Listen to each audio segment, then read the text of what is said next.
우리가 하나님의 백성으로 살아나갈 때 이 땅에서 승리하는 삶을 사는 것, 모든 성도들이 원하는 겁니다. 힘들고 어려운 날들이 많이 있지 않습니까? 그럴 때마다 어떻게 우리가 이 모든 고난과 힘든 시간들을 넘어설 수 있을까, 이렇게 고민할 때가 많죠.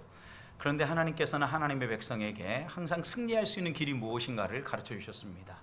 그 승리하는 비결에 대해서 오늘 23장이 쭉 우리에게 설명을 해주는데, 함께 읽었던 9절부터 14절 말씀은 우리가 승리할 수 있는 비결은 하나님과 함께 가는 것이다. 그런데 하나님과 함께 가기 위해서는 우리가 하나님과 함께 할 수 있도록 거룩함을 유지해야 된다라는 부분에 오늘 부분은 강조를 합니다. 그런데 오늘 우리가 읽지는 않았지만 앞에 1절부터 8절 말씀도 승리하는 삶을 살기 위해서는 우리가 한 가지 알아야 될 것이 있는데, 하나님의 백성답게 살라는 것입니다. 그래서 1절부터 8절 말씀을 보면 어떤 사람이 하나님의 총회, 여호와의 총회에 들어올 수 없는지에 대해서 말씀을 합니다. 그래서 우리가 하나님의 백성의 무리에 포함되지 못하는 그런 행동들을 멀리하고 하나님의 백성으로 마땅히 해야 될 일들을 하며 살아갈 때 하나님 우리와 함께 하심으로 승리할 수 있다, 이렇게 말씀하시죠. 또 우리가 읽었던 바로 뒷부분에 해당되어지는 15절부터 18절 말씀을 보면 우리 주변에 여러 연약한 사람들이 있다라는 겁니다. 종들, 돌보아야 될 사람들이죠. 종이 얼마나 힘들었으면 주인의 집에서 도망 나오겠습니까? 그랬을 때 주인에게 다시 돌려가지고 이 종이 고난을 겪게 하지 말고 그의 어려운 형편을 돌아봐주고 이 종이 행복한 삶을 살아갈 수 있도록 거처도 마련해주고 그의 나아갈 길을 열어주라, 이렇게 이야기를 하거든요. 여러분, 하나님 아버지의 마음은 연약하고 또 정말 이 땅에 의지할 것 없는 사람들의 든든한 의지처가 되신다. 그래서 하나님은 이렇게 연약한 사람을 긍휼히 여겨주시는데, 너희가 이 땅을 살아가면서 승리할 수 있는 비결은 하나님이 연약한 자를 돌보시고 배려하는 것처럼 너희들도 이렇게 연약한 사람을 돌보고 배려해라. 분명하지 않습니까? 결국 우리가 승리할 수 있는 비결은요, 하나님과 함께하는 것밖에 없다 라고 지금 신명기 23장은 이야기하는 겁니다. 자, 그러면 오늘 본문에서 좀 더 깊이 들어가서 어떻게 하는 게 하나님과 함께 걸어가고 우리의 삶의 승리가 계속해서 보장되는지 좀 살펴보겠습니다. 1절 말씀을 보십시오. 앞에 1절부터 8절을 좀 빠르게 한번 보도록 하겠습니다. 1절 보면 고환이 상한 자나 음경이 잘린 자는 여호와의 총회에 들어오지 못한다. 하나님의 총회에 들어오지 못하는 사람들을 언급하면서 신체에 문제가 있는 사람입니다. 특별히 신체 가운데에도 생식기에 문제가 생긴 경우를 이야기합니다. 여러분, 그런데 이것은 단순히 자신의 몸에 상처가 있고 장애가 있는 사람을 이야기하는 게 아닙니다. 만약 그렇게 해석을 하고 보면 여러분 생각해 보십시오. 장애가 있는 사람은 여호와의 총회에 들어가지 못한다고 하면 장애가 있는 사람들은 전부 다 하나님의 구원을 맛보지 못하는 거 아니겠습니까? 그 의미는 아니겠죠. 그 당시의 문화면 당시에 그 가나안 종교에 아주 부패한 풍습이 하나 있었는데, 이런 부패한 의식을 따라서 거세를 한 경우를 이야기하는 겁니다. 단순히 몸에 문제가 생겨가지고 이렇게 수술을 해서 장애를 얻은 사람이 아니라 이방 종교의 의식을 따라서 거세하고 이렇게 자기 몸을 훼손한 사람, 이런 사람은 하나님의 총회에 들어오지 못한다. 하나님이 그런 사람과는 함께하지 않는다. 당연히 승리할 수 없죠. 또 두 번째 경우 2절 보십시오. 사생자는 여호와의 총회에 들어오지 못한다 그랬습니다. 여러분, 그런데 실제로 과거나 오늘이나 사생자들이 얼마나 많습니까? 여기에 있는 이 사생자는 단순한 사생자가 아닙니다. 그 당시에는 17절 18절을 보면요, 성전에서 자신의 몸을 팔고 벌어먹고 살아가는 성전 창기들이 있었어요. 남자 창기도 있었고 여자 창기도 있었어요. 이렇게 성전에서 창기 행세를 하면서 낳은 아이들, 어떻게 보면 누가 아버지인지 전혀 모르겠죠. 누가 또 엄마인지 모르겠죠. 그런 경우에 대해서는, 이런 사생자의 경우는 여호와의 총회에 들어오지 못한다. 결국 하나님께서 금지하신 결혼 관계 밖에서 태어난 자녀들, 이런 자녀들을 공동체 안에 만들지 말아라. 라고 말씀하고 있는 거예요. 성적으로 부도덕하게 살지 말고 거룩하게 살아라 라고 당부하고 있는 겁니다. 세 번째 경우는 이제 모압과 암몬 사람에 대해서 얘기합니다. 모압과 암몬 사람 총에 못 들어온다. 그리고 그들을 위하여서 기도도 하지 말아라. 이렇게 얘기를 합니다. 여러분, 그런데 하나님이 왜 모압과 암몬에 대해서는 이렇게 강하게 말씀하실까요? 이 두 민족은요, 이스라엘 백성이 어려움을 겪을 때 더 고통을 준 사람들입니다. 모압 같은 경우 발람을 이용해 가지고 뇌물을 써서라도 이스라엘 백성을 저주하려고 했죠.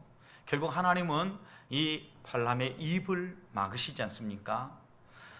또 암몬 사람 보십시오. 암몬 사람은요, 어려운 상황에서 이스라엘 백성이 도움을 요청할 때 받아들이지 않습니다.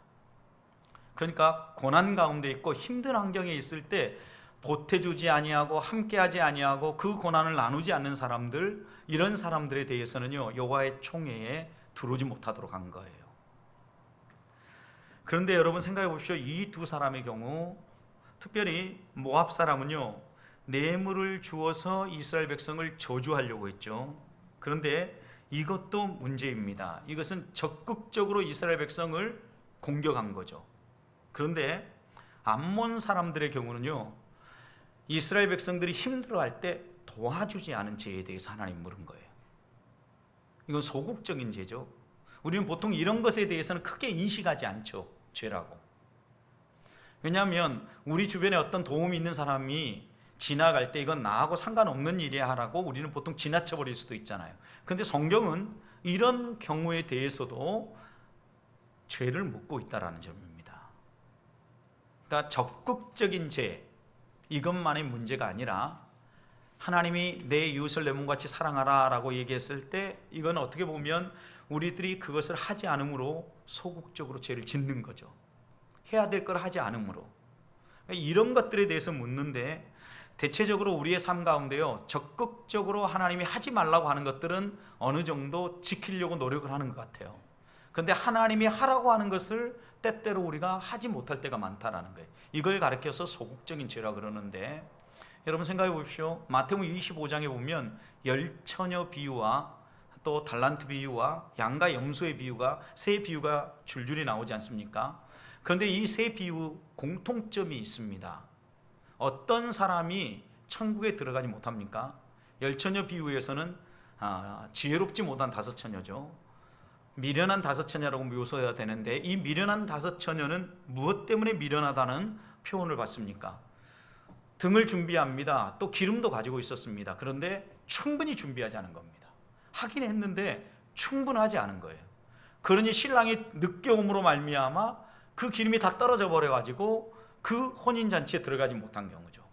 그러니까 해야 될 것, 기름 준비해야 되는데 더 준비 못한 게 문제가 된 거예요. 해야 되는데 못한 거죠.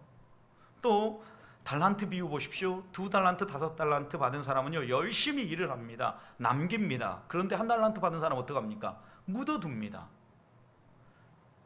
주인이 무엇 때문에 달란트를 주었는지를 잊어버린 거죠. 주인이 달란트를 줄 때는 무슨 목적이에요? 그냥 쌓아두라고 둔 게 아니에요. 나 이만큼 많은 돈을 가지고 있다 자랑하라고 주신 게 아니란 말이에요. 사용하라고 주신 거예요, 물질을. 그러면 그걸 가지고 장사를 해서 마이너스가 되든지 플러스가 되든지 열심히 내가 이렇게 했다라는 보고를 해야 되는데, 이 1달란트 받은 사람은 숨겨놨다 왔단 말이에요. 자신이 해야 될 일이 뭔지 모르고 숨겨둔 거예요. 해야 할 일을 안 한 거예요. 소극적인 죄죠. 또 여러분, 양과 염소의 비유도 보십시오. 염소의 무리에 속한 사람들은요, 주인이 예수님께서 갇혔을 때 돌아봤다 그랬습니다. 목말랐을 때 내가 주었다라고 얘기합니다. 그런데 주님은 내가 너희를 기억 못한다 그래요. 어떻게 보면 그들은요, 한다고 했지만 흉내내기를 한 거죠. 흉내내기. 자신을 드러내고 자기의 이름을 나타내기 위해서 돕는 거죠. 구제를 합니다. 하긴 하는데 정말 하나님이 주신 은혜와 사랑에 감사하고 내가 받은 그 사랑에 크고 놀라워서 그 사랑에 보답하면서 구제하고 나누는 게 아니라 나의 이름을 드러내고 그래도 내가 나름대로 괜찮은 사람이다 라는 것을 과시하기 위해서 한 것이 분명해요. 마태복음 7장 21절부터 산상수훈의 결론 문구에 들어가 봐도 나더러 주여 주여 하는 사람이 하나님 나라에 들어가는 게 아니라 아버지의 뜻대로 행하는 사람들이 하나님 나라에 들어간다 말씀하시면서, 그 하나님 나라에 들어가지 못하는 사람들 가운데 선지자 노릇도 하고 병자들도 고치고 기적을 행하는 사람들도 있단 말이에요. 여러분, 이런 사람도 천국에 못 들어가는 경우가 있어요. 무엇 때문입니까? 자신의 이름을 드러내고 하나님의 사랑을 드러내고 하나님의 은혜를 드러내고 하나님이 우리에게 베풀어 주신 놀라운 구속의 은총을 드러내며 살아가야 될 사람이 자기를 드러내고 자기를 자랑했을 때 소극적인 죄가 있는 거죠. 마땅히 드러낼 걸 드러내지 아니하고 자기를 드러냈기 때문에 결국 이들도 여호와의 총에 들어오지 못해요. 오늘 읽었던 앞부분 6절을 보십시오. 너의 평생에 그들의 평안함과 형통함을 어떻게 하라고요? 기도하지 말아요. 구하지 말라 그래요. 여러분, 우리가 하나님께서 우리에게 주신 것 마땅히 하지 말라고 하는 것, 죄 안 짓는 것도 중요해요. 그런데 하라고 한 것을 하지 않은 것에 대해서도 주님이 이렇게 강하게 이야기하고 있다는 사실을 우리가 마음에 좀 새겨야 된다고요. 승리하려고 하면요, 하나님이 하라고 하시는 것, 하지 말라고 하는 것 우리의 마음에 새기고 그 하나님 백성의 삶을 살아야 우리에게 승리가 열린다라는 걸 이야기하고 있는 거예요. 또 보십시오. 그 다음에 어떤 경우는 또 하나님이요 여호와의 총에 받아들여요. 어떤 경우입니까?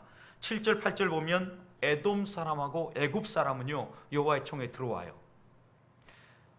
여러분, 에돔 사람 어떤 사람입니까? 7절 보니까 에돔 사람은 누구예요? 야곱하고 에서하고 누가 에돔의 조상이에요? 에서가 에돔의 조상이잖아요, 여러분. 그러니까 여기서 뭐라고 하냐면 야곱이 야복강 나루트에서 하나님을 만나고 난 다음에 그의 이름이 어떻게 바뀌었어요? 이스라엘이라고 바뀌었죠.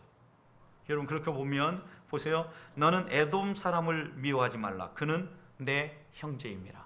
이스라엘과 에돔은요 형제지간이에요. 야곱과 에서잖아요. 그러니까 그들을 미워하지 말고 그들을, 그 다음 8절에 보면 3대 후손은 여호와의 총에 들어올 수 있도록 하라 해라 이렇게 얘기해요. 또 애굽 사람 보십시오. 여러분, 애굽은 완전히 이방인이잖아요. 그런데도 그들을 여호와의 총에 받아들여요. 이유가 뭡니까?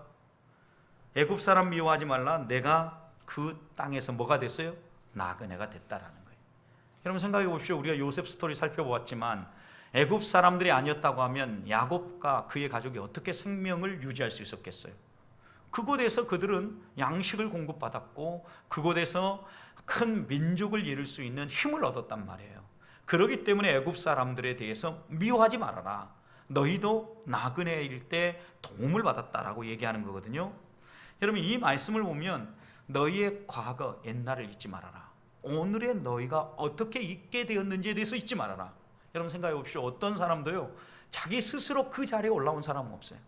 저도 제가 목사가 되기까지 저에게 목사의 삶이 어떠한 것인가에 대해서 깨우쳐주고 제가 목회자로 살아갈 수 있도록 제 마음속에 소명을 불어 일으켜 주신 분이 계셨어요.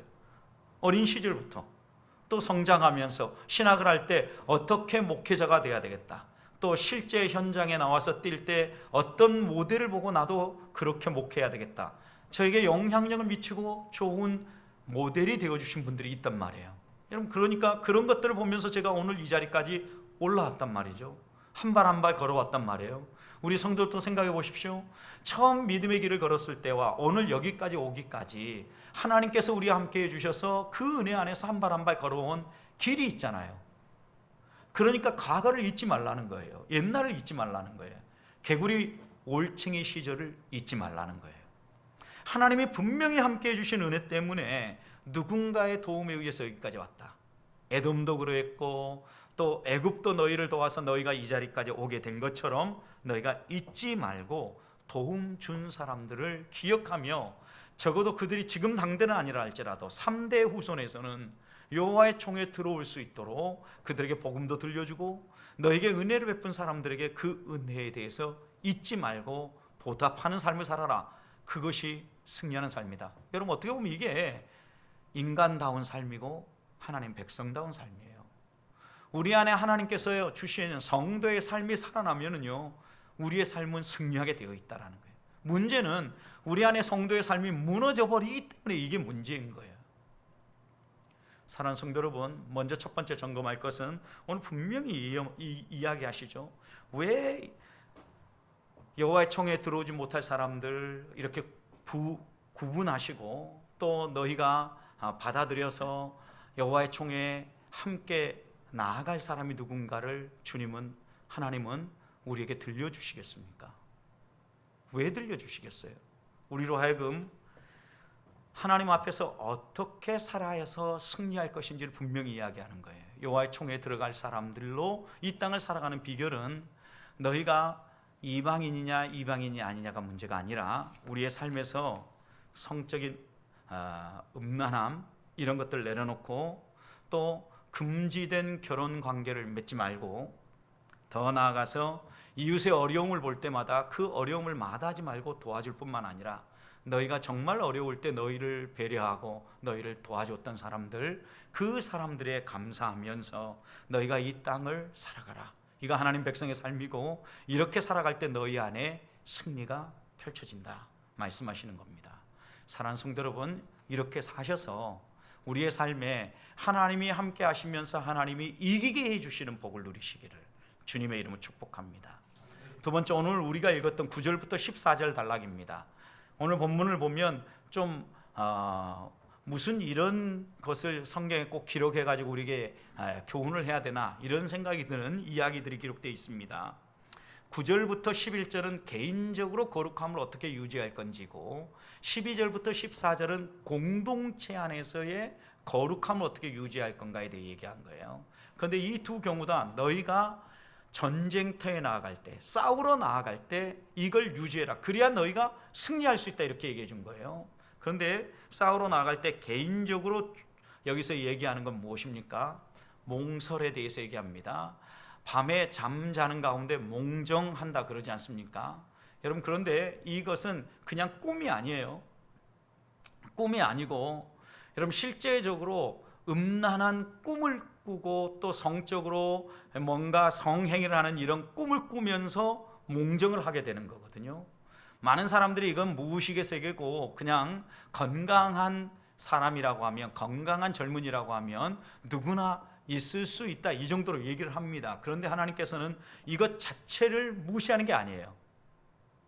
이것 자체를 하지 말라고 얘기하는 게 아니고 무의식 세계에서 이렇게 했다 할지라도 이런 몽설 자체가 부정하다라고 얘기하는 거예요. 부정하다. 그러니까 이런 사람들은 진 밖으로 나가서 전쟁을 하려고 하는 진이 형성이 되었으면 이 진 밖으로 나가서 몸을 씻고 들어와라. 밤이 지나서. 분명히 얘기하죠. 여러분, 해질녘에 진으로 되돌아오기 전에 깨끗이 씻고 들어와라. 이 얘기는 뭡니까? 너희가, 그것은 다른 사람은 몰라요. 여러분 생각해 보십시오. 밤에 잠자다가 몽설한 것을 누가 압니까? 막 누군가가 이야기해 주지 않으면 모르는 일이죠. 모르는 일인데 자기 스스로 거룩함을 유지하라는 게, 개인적인 거룩함을 유지하라는 거예요. 하나님 앞에서 내가 거리낌이 있고 하나님 앞에서 내가 걸릴 만한 일이 있다고 하면 싸우러 나아갈 때 이것을 깨끗이 씻고 난 다음에 싸우러 나아가라, 이렇게 얘기하고 있는 거죠. 자, 그 다음에 공동체적으로 거룩함을 유지할 것에 대해서는 여기에 보면 진 가운데 배설물 처리를 어떻게 할 건가에 대해서 변소 설치와 관련된 이야기를 하면서 전쟁터에 나아갈 때 너희가 이렇게 해서 진 자체 깨끗하게 유지해라. 그래야 거룩한 하나님이 함께하고 너희가 승리할 수 있다, 이렇게 얘기하시는 거거든요. 여러분 생각해 보십시오. 변소, 오물 처리하는 시설이죠. 여러분, 군대가 싸우러 나아갈 때 많은 사람들이 함께하니까 또 이게 뭐 몇 시간 이렇게 싸우고 끝나는 것이 아니라 때로는 몇 날 며칠을 싸워야 되잖아요. 그러니까 먹고 배설하는 일 당연히 있을 거 아니에요. 그런데 먹고 배설한 일을 오늘날 같이 이동식 화장실이 있어가지고 딱 따로 분뇨 처리가 된다면 다행이지만 그 당시는 어떻습니까? 하나님이 주신 자연이 다 뭐예요? 변소같이 사용됐던 거예요. 그러니까 오늘 본문에도 보면 그런 표현들이 나와요. 너희가 이런 오물을 처리할 때 진 밖에다가 그곳에서 너희가 대변을 본 다음에 그 땅을 파서 덮고 그 다음에 진 자체에 이런 오물들, 진 자체에 이런 배설물이 있도록 하지 말라는 거예요. 공동체 안에. 그러니까 이건 두 가지 다 이야기하려고 하는 바는요, 거룩하신 하나님이 너희의 진 가운데 머물고 너희가 전쟁터에 나아가서 싸울 때 그 거룩하신 하나님이 너희와 함께 할 수 있도록 개인적으로도 거룩함을 유지하고 진 전체 공동체적으로 거룩함을 유지해라. 이걸 지금 당부하고 있는 겁니다. 사랑하는 성도 여러분, 생각해 보십시오. 변소의 문제를 이렇게 얘기 드는 것은요, 우리가 집에서 생활할 때 여러분이 사용하는 방이 지저분해 보십시오. 그럼 어떻습니까? 생각도 골치 아파집니다. 막 뒤죽박죽 섞입니다. 그런데 집에 있는 여러분의 책상이나 이런 환경을 깨끗하게 정리해 놔 보십시오. 그럼 어떻습니까? 내 마음가짐이 다릅니다. 혹시 나는 막 다 어지러워 놓으니까 너무 마음이 편하고 깨끗해진다고 생각하시는 분 계십니까? 아마 그런 분은 별로 없을 거예요. 막 지저분하면 괜히 내가 안 치워도 심란하잖아요. 네? 오히려 이렇게 진 가운데 오물이 있고 냄새가 나고 오염이 되면 우리의 마음 자체도 그렇게 오염되어지고 그런 죄 가운데 노출되어지는 거예요. 그렇기 때문에 하나님은 공동체가 이런 배변한 것까지도 깨끗하게 진 밖으로 처리하면서 너희의 진 가운데 거룩함이 유지되도록, 정결함이 유지되도록 관리하라고 이야기하는 거죠. 왜 하나님이 이렇게 얘기해요? 하나님이 거룩하시기 때문에 그래요. 거룩하신 하나님이 우리와 함께 하시고 우리가 함께 나가서 싸우실 수 있도록 너희도 끝까지 거룩함을 유지하라는 거예요. 여러분 생각해 보십시오. 이스라엘 백성이 가나안 땅을 정복하기 위해서 요단강에 왔습니다. 여호수아와 함께 그 군대가 왔을 때 요단강을 앞두고 하나님이 먼저 하룻밤을 유숙하면서 거기서 뭘 하게 합니까? 스스로 정결하게 하라고 얘기해요. 요단강을 그들이 가른 게 아니에요. 하나님이 갈라줍니다. 그런데 하나님이 이스라엘 백성들에게 요구한 것은 정결함이었어요. 거룩함이었다고요. 깨끗함이었어요. 그때 이 깨끗함에 대해서 얘기하면서 나가서 너희들이 남자와 여자, 심지어는 부부라도 부부 생활을 그날은 하지 말아라, 이렇게 당부할 정도죠. 성도 여러분, 하나님이 원하시는 것은요, 이렇게 구별됨이에요. 구별됨. 그럴 때 너희와 함께하고 너희가 승리할 수 있다라고 말씀하는 거거든요. 우리가 이 땅을 살아가는 동안 우리 안에 거룩함이 있는가 생각해 봐요. 근데 내 안에 거룩함이 없고 자꾸 오염되어지고 죄질 생각이 있고 죄에 노출된다고 하면 승리하기 어려워요. 왜? 이 세상의 싸움은요, 영적 전투입니다. 영적 전투를 내 힘 가지고 싸우려고 해보십시오. 100점 100패죠. 영적 전투에서 우리가 승리하려고 하면 당연히 하나님의 도우심이 필요하다고요. 여러분, 영적 전투에 방어용 무기와 공격용 무기가 있죠. 방어용 무기가 뭘까요? 구원의 투구부터 막 모든 거, 에베소서의 말씀을 보면 하나님의 전신갑주 모든 게 다 방어용 무기예요. 한 가지를 빼고는. 그런데 이 모든 것을요, 너희가 기도로 무장하라고 얘기하거든요. 그래서 방어용 무기로 하나님 우리 주신 가장 좋은 무기는요, 기도예요. 기도로 구원의 투구를 쓰고, 기도로 마음의 방패를 하고, 또 평안의 신발을 신고, 의의 허리띠를 띠고, 이런 건 모든 걸 하는 거예요. 가슴에 호심경을 붙이고, 이 모든 것들이 다 기도로 되어지는 거예요. 거기에 하나님께서 공격용 무기를 하나 더 주셨어요. 그게 뭡니까? 말씀의 검이죠. 검. 사단이 우리를 공격할 때 말씀으로 대적하라는 거죠. 예수님도 40일 금식 기도하고 사단이 공격해 올 때 이 사단의 공격을 어떻게 물리칩니까? 말씀의 검으로 물리치잖아요.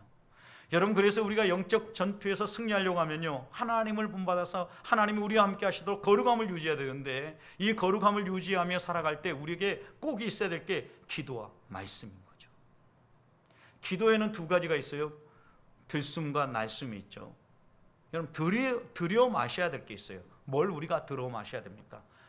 하나님의 말씀이죠. 주의 의의 보혈이죠. 여러분, 우리가 이런 것들을 우리가 들어 마시면서 우리의 마음속에 있는 여러 가지 것들을 내뱉어야 되는데, 말씀을 통하여 내뱉어야 될 게 무엇입니까? 우리의 죄를 회개하고 고백하는 거예요. 그럴 때 우리가 깨끗함을 유지하면서 기도로 하나님과 교제하며 하나님과 내가 하나 되어지는 거예요.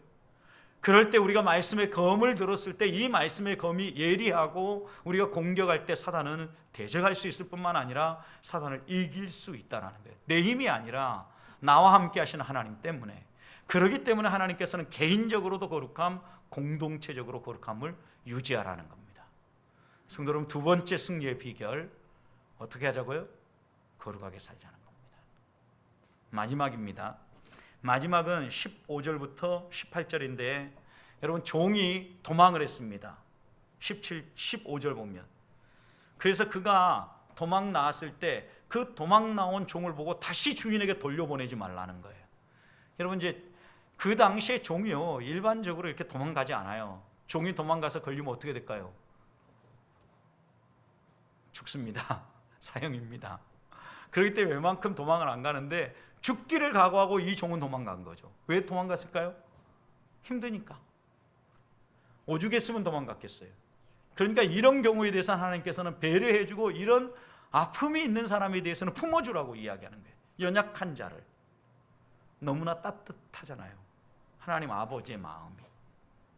어디에 가서도 자기의 마음 열어놓을 수 없는 사람, 그런 사람을 품어주고 받아주고 용납해 주라는 주님의 말씀이에요. 그리고 이렇게 도망한 사람에 대해서 16절, 하나님은 어느 정도 배려하라고 얘기합니까? 성읍 중에서 원하는 곳에 가라고 얘기하라. 원하는 곳으로. 그러니까 분명히 이 성읍에는 그 주인이 안 살고 있는 거죠. 여러분, 이 성읍에 주인이 살고 있다면 원하는 곳 선택하라 하겠어요? 주인한테 잡히면 죽는데. 그러니까 다른 성읍 사람이 이 성읍으로 도망온 거죠.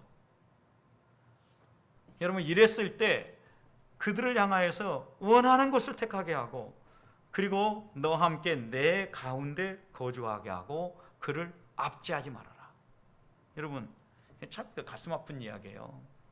우리의 요즘 외국인 노동자 문제 때문에 말이 많잖아요.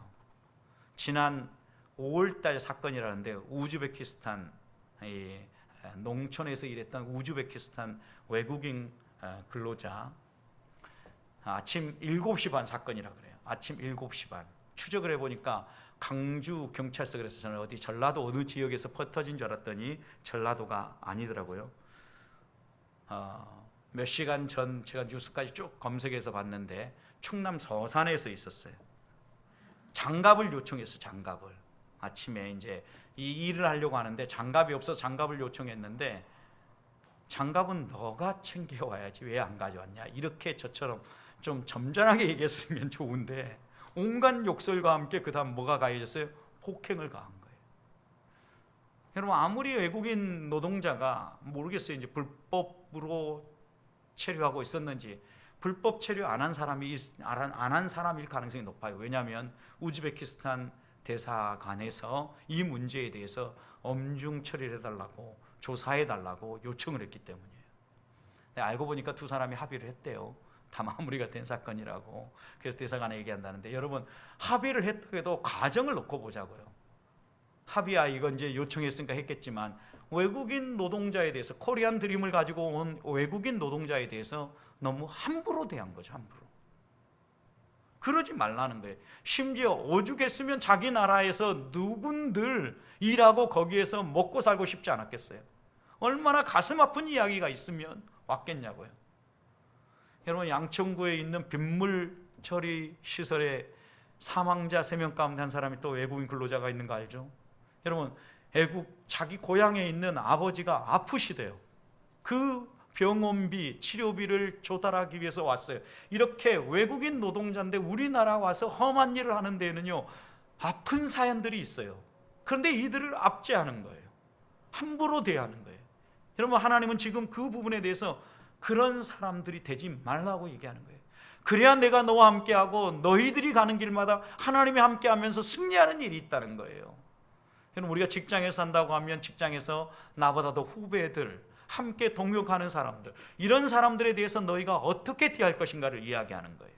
17절 18절은요 성전에서 창기 노릇에서 돈을 벌어가지고 그것을 하나님께 드린 것에 대해서 받지 말라고 이야기합니다. 이 얘기는 뭐냐면 이런 얘기예요. 하나님 앞에서 돈을 어떻게 쓰느냐도 중요하지만, 어디에 쓰느냐도 중요하지만, 돈을 버는 과정이 더 중요하다고 얘기한 거예요. 우리는 이렇게 얘기합니다. 개같이 벌어도 좋으니까 많이 벌어가지고 쓸 때는 정승같이 쓰자. 우리는 흔히 그런 경우를 졸부라고 이야기하죠. 졸부. 성도 여러분, 우리가 얼마나 부자냐가 이게 중요한 게 아니에요. 얼마나 돈을 많이 가졌느냐가 중요한 게 아니라 어떤 방식으로 그 돈을 벌었느냐를 하나님은 더 중요하게 본다는 거예요. 여러분, 가부의 두 렙돈을 하나님은 왜 가장 큰 헌금이라고 받으셨겠습니까? 그 사람의 중심을 본 거예요. 그 사람의 삶을 받은 거예요. 땀의 수고가 어려있고 그 사람의 신앙 고백이 그 속에 담겨져 있었던 거죠. 하나님 그걸 받으신 거예요. 여러분, 그러니까 보십시오. 하나님이 어떤 사람과 동행하는지 지금 이 신명기의 말씀을 통하여서 우리에게 교훈하는 것은요, 우리의 삶 가운데 우리가 지켜 행해야 될 것이 무엇인가를 분명히 얘기합니다. 너희의 삶에 하나님의 백성다운 삶이 묻어날 때 내가 너와 함께하고 너희가 승리하는 삶을 살 수 있다는 거예요. 말씀을 마무리합니다. 성도 여러분, 나는 누구입니까? 나는 하나님 백성다운 삶이 있습니까? 내 삶에 하나님의 백성의 삶이 어떤 삶인가를 생각하면서 복음에 합당한 삶을 살아야 합니다. 나만 아니라 공동체가 걸어갈 수 있도록, 특별히 공동체라고 하면 우리 가족이라는 공동체, 그리고 우리 보백교회라는 이 공동체가 거룩함을 유지하면서 하나님의 백성의 공동체가 되도록 갖고 가야 합니다. 나만 건강한 게 문제가 아니에요. 함께 사는 가족이 건강해야 되고, 함께 신앙생활하는 영적 공동체인 우리 보백교회가 건강하고 깨끗해야 돼요. 그럴 때 하나님이 그곳에 함께 하시고 그곳에 승리의 역사가 나타난다는 거예요. 그리고 우리 안에 말 못할 사연을 가지고 있는 연약함이 있는 사람들, 도움의 손길이 필요한 사람들, 외면하지 말아라, 도와줘라.